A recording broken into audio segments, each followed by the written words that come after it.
Existem lugares que mudam para sempre a nossa história. Neste lugar, tão cheio de memórias, você encontra um novo olhar para o futuro. Eleve Ipiranga. O mais novo lançamento da Trisul na região. Vai elevar a sua forma de morar. Eleve sua mobilidade e ganhe mais tempo para você. Localização estratégica a poucos minutos do metrô e com fácil acesso às principais vias da região. Venha respirar qualidade de vida e praticidade em uma das regiões mais nobres da cidade e de grandes sucessos da Trisul. No Alto Ipiranga, você está cercado por excelente infraestrutura, comércio, serviços, escolas, hospitais, lazer e muita cultura. Eleve Ipiranga. Eleve a sua forma de morar. 1 e 2 dormitórios com suíte, terraço e lazer completo que eleva o seu padrão de vida, com mais conforto, infraestrutura e a segurança de um condomínio fechado. Eleve o seu conforto. Aqui você tem lazer completo, acima da média, com espaços exclusivos para toda a família aproveitar, curtir e relaxar. Eleve seu conforto. Eleve seu espaço em apartamentos pensados para maximizar cada metro, com soluções que valorizam o uso inteligente do ambiente. Aproveite essa oportunidade e as condições especiais de financiamento. No Eleve Ipiranga, as suas melhores histórias ainda estão por vir. Boa tarde, senhoras e senhores. Sejam bem-vindos à teleconferência de resultados da Trisul S.A., referentes ao resultado do primeiro trimestre de 2026. Estamos aqui hoje com o senhor Fernando Salomão, diretor vice-presidente financeiro e de relações com investidores.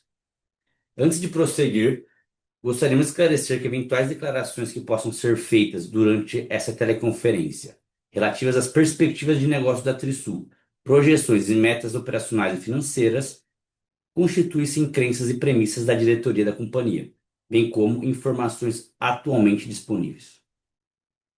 Considerações futuras não são garantias de desempenho. Elas envolvem riscos, incertezas e premissas, pois se referem a eventos futuros e, portanto, dependem de circunstâncias que podem ou não ocorrer. Investidores devem compreender que condições econômicas gerais, condições da indústria e outros fatores operacionais podem afetar o desempenho futuro da Trisul e podem levar a resultados que diferem materialmente daqueles expressos em tais considerações futuras. Para abrir a teleconferência de resultados, passo a palavra ao senhor Fernando Salomão, que iniciará a apresentação. Por favor, senhor Fernando, o senhor pode prosseguir. Boa tarde a todos, sejam bem-vindos à nossa teleconferência de resultados referente ao primeiro trimestre de 2026. Iniciando a apresentação, gostaria de destacar que começamos o ano com um sólido desempenho operacional e comercial, mantendo a estratégia de crescimento com disciplina de capital, expansão no segmento Minha Casa Minha Vida.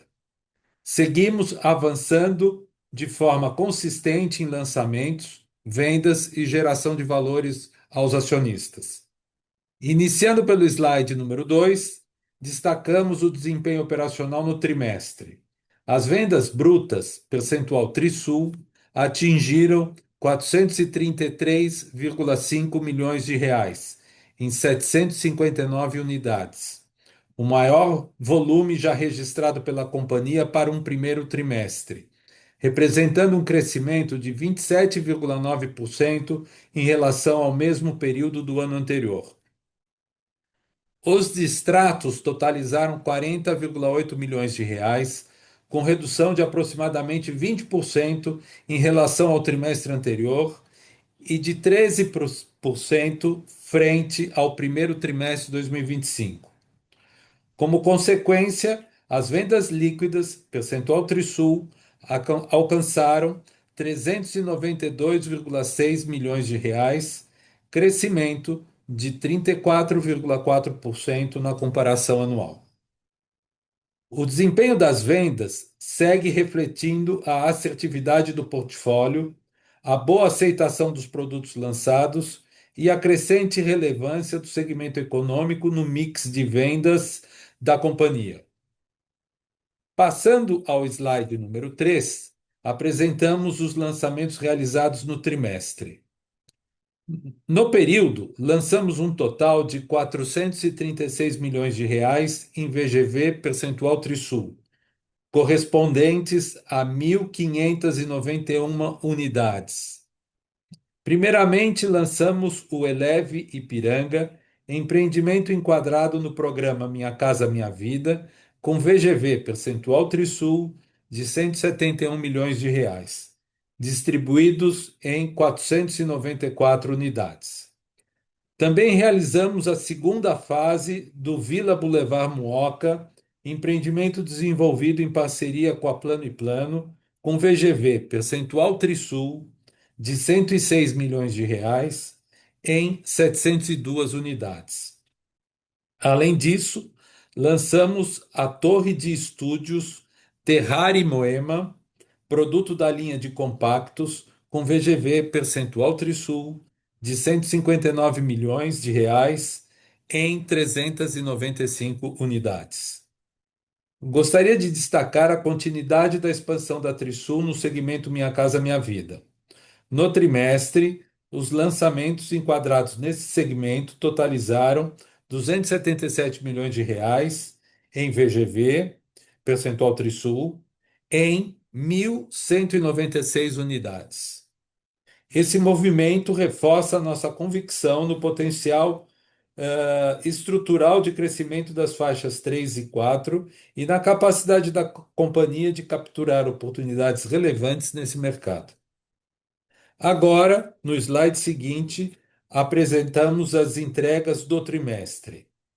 Concluímos a entrega do empreendimento The Collection Moema, integrante da nossa linha de compactos, com VGV percentual Trisul de 173 milhões de reais, distribuídos em 338 unidades. Também entregamos o Praça Omaguás, com VGV percentual Trisul de 95 milhões de reais em 53 unidades, além do Mirante Ibirapuera, com VGV percentual Trisul de 292 milhões de reais em 252 unidades. Ao todo, as entregas do período totalizaram 560 milhões de reais em VGV, percentual Trisul, correspondentes a 643 unidades. Esses projetos apresentam bom desempenho comercial e deverão contribuir para a desalavancagem da companhia nos próximos trimestres após os seus repasses. Passando ao slide número 6, encerramos o trimestre com um banco de terrenos de 6 bilhões de reais, sendo 1,3 bilhões de reais on balance e 4,7 bilhões de reais off balance. Um ponto importante é a agilidade da companhia no ciclo entre aquisição do terreno e lançamento do empreendimento. Essa velocidade é um diferencial da companhia e faz com que a rentabilidade dos projetos aumente. Passando agora para a parte financeira, no slide seguinte, o lucro bruto alcançou 87,5 milhões de reais, com margem bruta de 25,5%. A companhia vem priorizando indicadores de retorno sobre o capital investido, especialmente o ROIC e a margem a valor presente. Dessa forma, em determinados trimestres, poderemos acelerar vendas de estoques e reciclagem de capital, mesmo com eventuais impactos pontuais na margem bruta contábil. O lucro líquido totalizou 28,3 milhões de reais, com margem líquida de 8,2%. No slide 8, analisamos o EBITDA. No trimestre, a companhia atingiu 38,8 milhões de reais, já o EBITDA ajustado pelo SFH foi de 55,6 milhões de reais. No slide seguinte, analisamos a alavancagem. Ao final do trimestre, a relação dívida líquida sobre patrimônio líquido encerrou em 30,9%. equivalente a 458,3 milhões de reais. Isso representa uma redução de 5,2 pontos percentuais em relação ao quarto trimestre de 25, demonstrando evolução consistente da estrutura de capital. A companhia mantém posição confortável de caixa e seguimos bastante confiantes na trajetória de desalavancagem ao longo do ano. Considerando as entregas já realizadas e as previstas até o final do primeiro semestre, estimamos a geração relevante de caixa, o que deverá contribuir para a nova redução do endividamento nos próximos trimestres. Encerramos mais um trimestre com sólida execução operacional e disciplina financeira. Seguimos confiantes de que a Trisul permanece muito bem posicionada para capturar as melhores oportunidades do mercado imobiliário e sustentar uma trajetória consistente de crescimento e rentabilidade. Encerramos aqui a apresentação e agora passamos à sessão de perguntas e respostas. Agora iniciaremos a sessão de perguntas e respostas para analistas e investidores. Para fazer uma pergunta, solicitamos que levantem a mão através do ícone levantar a mão. Ao serem anunciados, uma solicitação para ativar o seu microfone aparecerá na tela. Ao aceitá-la, o seu microfone estará habilitado e você poderá fazer uma pergunta. Obrigado.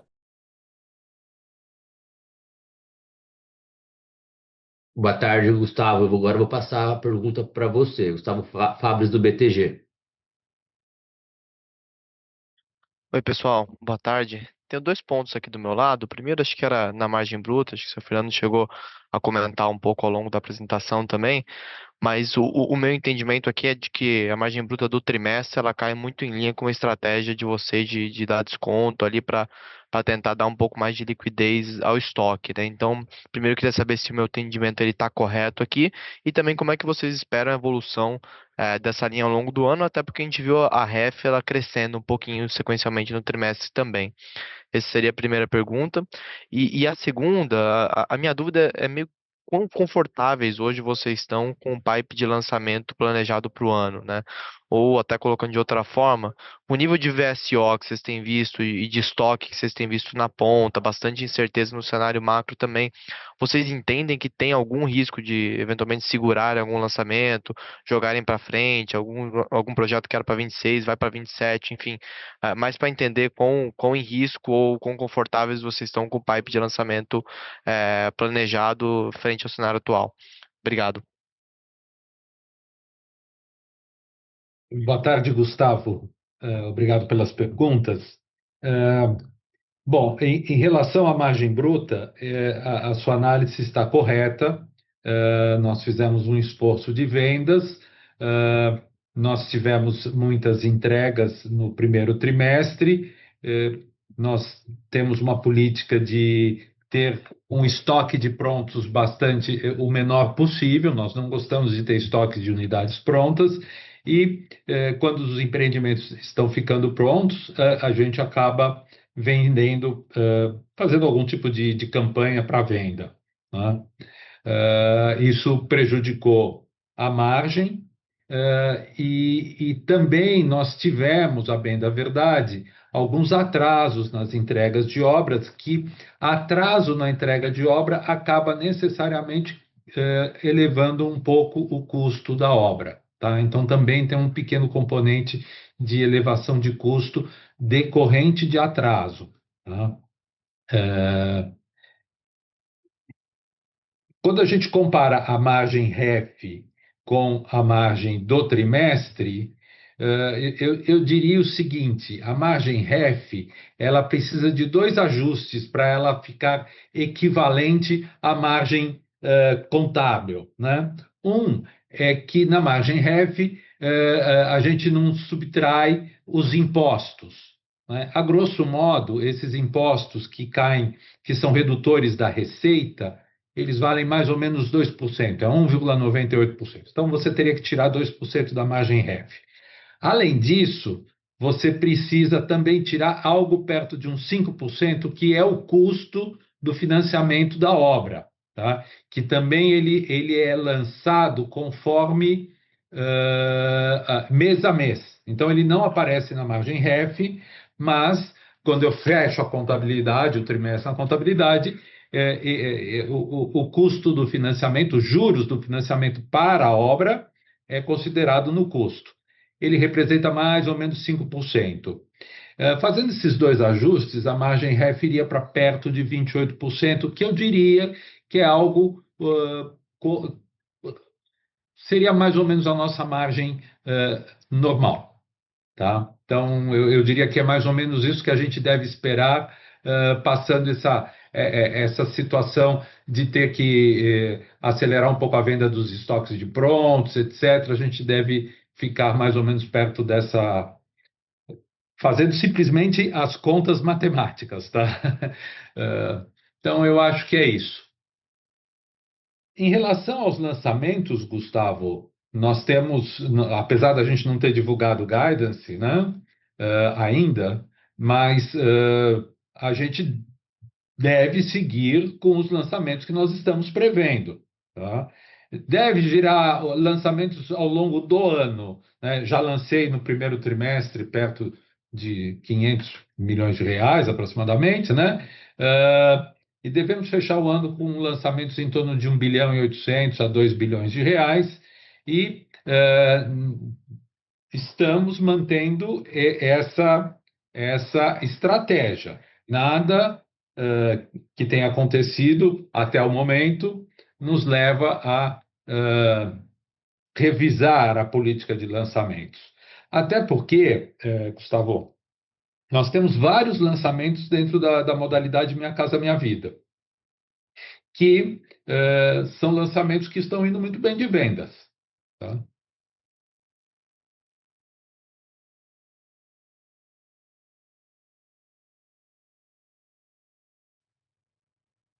Oi, Gustavo, tem mais alguma pergunta? Opa, agora sim abriu o áudio. Não, pessoal, tá ótimo. Obrigado, seu Fernando Vitor. Obrigado, Gustavo. Agora eu vou passar a palavra para Maria Ângela de Castro, do Itaú BBA. Maria Ângela, seu microfone está liberado.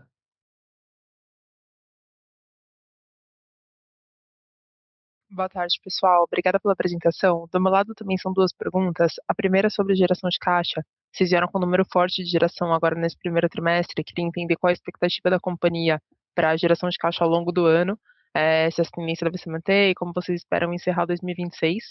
E a segunda é sobre a operação de vocês no Minha Casa Minha Vida. A gente está participando de uma série de discussões em relação ao aumento do INCC, devido às possíveis altas do petróleo. Queria saber qual é o INCC, a inflação que vocês projetam nos projetos de Minha Casa Minha Vida, e se tem alguma gordura nesse INCC esperado pela companhia. É isso.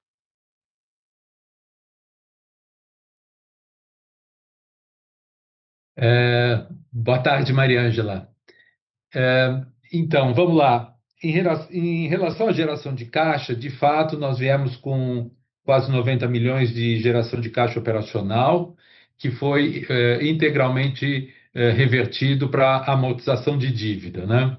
As nossas projeções mostram que a gente vai continuar tendo geração de caixa e continuar tendo redução da dívida, principalmente de SFH, dívida para a construção, né?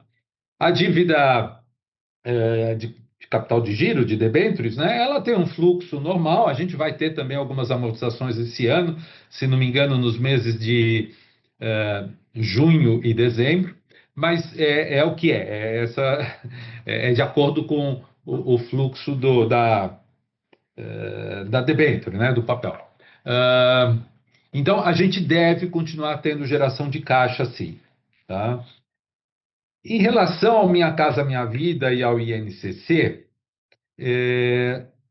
de fato é um ponto de atenção. Os empreendimentos lançados no passado, nós usávamos o índice de 4,5% de projeção de INCC, é isso que está nos empreendimentos lançados até agora, tá? Mas, com as altas que nós já estamos visualizando, nós estamos mudando esse índice para 5,5%. É o que nós estamos usando. Tá? Show, obrigada. E nesse 5,5 vocês colocam alguma gordura adicional? Nós fazemos, no nosso estudo de viabilidade, nós fazemos um deflator da receita, né? Porque o problema da inflação para as empresas que atuam no segmento Minha Casa Minha Vida é que a receita fica congelada, né? Ela não sofre a correção do INCC. Então, o que nós fazemos no nosso estudo de viabilidade é deflacionar a receita nesses índices que eu comentei, tá? O 5,5 nos parece razoável, porque a obra não dura só um ano, ela dura 2 anos, 2 anos e meio, né? Então, mesmo projetando um INCC um pouco mais alto este ano, né?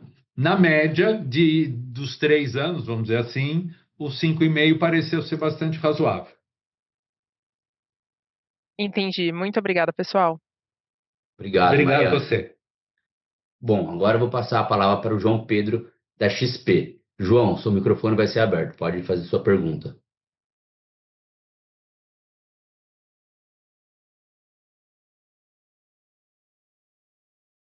Bom dia, pessoal. Obrigado pela oportunidade. Eu queria fazer duas perguntas. Eu queria que vocês, se possível, dessem um panorama de como é que vocês estão vendo a diferença de performance entre os segmentos de médio, alto padrão e baixa renda. Mas para pegar um pouco de cor de vocês, como os segmentos continuam performando, se teve alguma mudança no passado recente. E a minha segunda pergunta vai um pouco na linha da pergunta anterior de geração de caixa, mais como é que vocês enxergam a alavancagem ótima aí na companhia, se vocês estão satisfeitos e confortáveis com o nível atual, se vocês esperam que a geração de caixa que foi mencionada aqui deverá continuar vindo nos próximos trimestres deva levar a companhia para um nível menor e como é que política de distribuição de dividendos conversa com isso tudo. Obrigado. Boa tarde, João Pedro. Vamos lá. Os nossos lançamentos de Minha Casa Minha Vida, eles estão indo muito bem. Nós lançamos em março um empreendimento no Ipiranga e, se não me falha a memória, nós estamos hoje perto de uns 40% vendido, que é bastante razoável. Estamos satisfeitos com essa performance de venda, tá? E temos vários lançamentos até o final do ano. E a nossa experiência passada é que todos os empreendimentos que nós lançamos aí nos últimos 2 anos, eles foram muito bem de vendas. Então vamos continuar. A nossa estratégia é continuar no segmento Minha Casa Minha Vida e acelerar, inclusive, tá? O segmento médio-alto, as vendas estão mais difíceis. Nós tivemos 2 lançamentos muito grandes no final do ano passado. O Gran Oscar, que é um lançamento com VGV de mais de R$ 1 bilhão, e o Quartem, que é um VGV também em torno de R$ 700 milhões. As vendas estão andando. O Gran Oscar, eu acredito que hoje deve estar em torno de 30 e poucos por cento vendido. E pinga periodicamente, tá? Eu recentemente assinei 4 vendas do Gran Oscar, que é assim bastante, né? Considerando que o empreendimento tem 88 unidades, então a gente entende que está andando dentro do esperado, vamos dizer assim, tá? Mas a venda do Minha Casa Minha Vida é muito mais exuberante, sem dúvida nenhuma. Tá? Em relação à geração de caixa, a gente deve continuar tendo geração de caixa, sim, porque além dos empreendimentos que eu já entreguei, eu ainda tenho mais 4 ou 5 para entregar ao longo do ano. E sempre que se faz a entrega, a gente paga o financiamento imobiliário através do repasse, sobra troco, etc. E com isso a gente reduz a dívida, reforça o caixa. Então, esse é um ano de muitas entregas e que, consequentemente, nós vamos ter redução de dívida e melhora no caixa.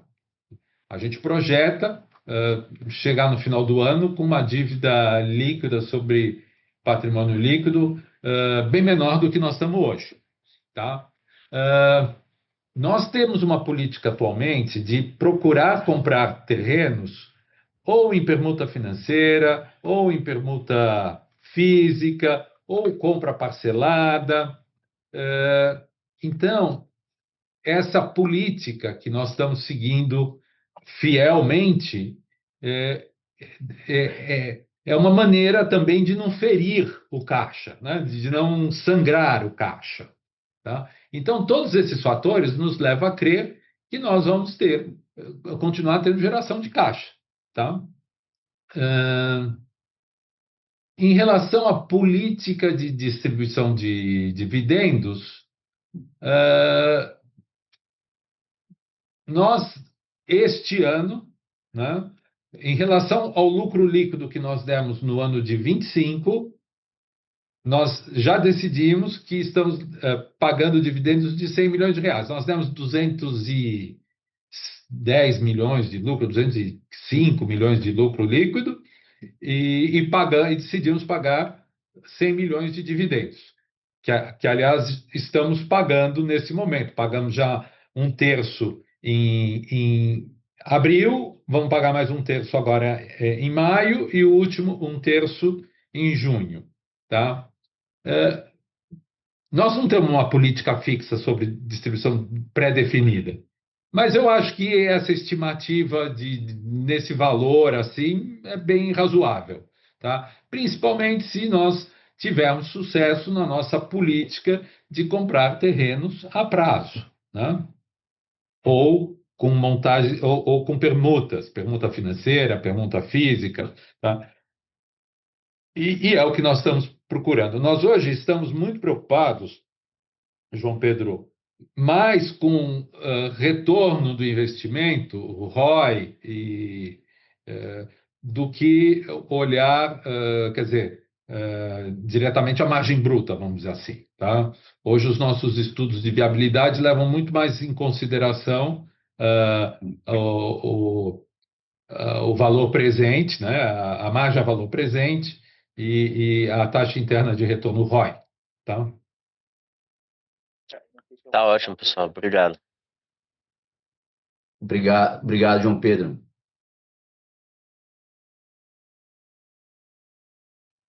Lembrando que para fazer uma pergunta, solicitamos que levantem a mão através do ícone levantar a mão.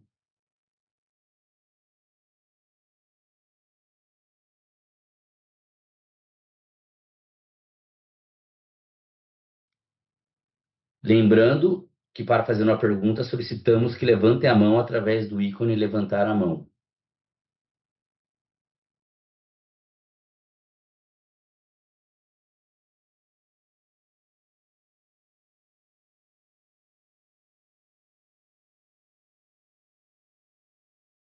Bom, não havendo mais perguntas, encerramos a teleconferência de resultados do primeiro trimestre de 2026.